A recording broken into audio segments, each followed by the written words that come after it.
ఈరోజు original CZ బీడ్స్లో ఏమేమి customisations అయ్యాయో చూద్దామండి. ఈ కస్టమైజేషన్ చూడండి ఎంత అందంగా వచ్చిందో. Purple and Swarovski pearls combination. ఈ లాకెట్స్ అయితే మనకి జీజే పాలిషింగ్లో ఎక్సలెంట్గా వచ్చేసాయన్నమాట. అండ్ ఈ ఆర్డర్ అయితే మాకు మహారాష్ట్ర నుంచి ప్రేమలత గారు అయితే ఇచ్చారు. సూపర్ లుకింగ్తో వచ్చేసింది. అండ్ నెక్స్ట్ ఆర్డర్ చూడండి, న్యూ కస్టమర్ అనమాట. నేమ్ అయితే గుర్తుపెట్టుకోలేదు, but thank you so much madam order ఇచ్చినందుకు. సీజెడ్ బీడ్స్ తోటి అనమాట, gold colour C Z beads. Side అయితే 2 లాకెట్స్ పెట్టాము. ఇలా లాకెట్స్ ఉంటే ఏంటంటే ఈ లేయర్స్ అనేవి డిస్టర్బ్ అవ్వకుండా చాలా నీట్గా స్టిఫ్గా స్టాండర్డ్గా ఉంటాయి. అండ్ ఇక్కడ గ్రీన్ స్టోన్ తీసుకున్నాము, ఇక్కడ పర్ల్ హ్యాంగింగ్ కూడా ఇచ్చాము.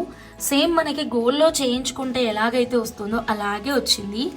ఈ సెట్ కాస్ట్ వచ్చేసి జస్ట్ 2800 రూపీస్ అండి. అండ్ బ్యూటిఫుల్ సెట్ ఉంది చూసారా, మల్టీ కలర్లో అన్ని చీరలకి బ్యూటిఫుల్గా సెట్ అయిపోతుంది అనమాట. ఇదైతే మనకి తమిళనాడు నుంచి శృతి మేడం అయితే ఆర్డర్ ఇచ్చారనమాట. సూపర్గా వచ్చేసింది మేకింగ్ అయితే మాత్రం. And multi colour high crusher CZ beads అండి. ఈ కాస్ట్ వచ్చేసి 2500. ఇందులో మీకు ఏది నచ్చినా సరే స్క్రీన్ షాట్ తీసుకోండి, స్క్రీన్ మీద ఉన్నటువంటి మా వాట్సాప్ నెంబర్కి కాంటాక్ట్ అవ్వండి. అండ్ ఈ 3 డిజైన్స్లో మీ ఫేవరెట్ డిజైన్ ఏంటిదో కామెంట్ చేయండి.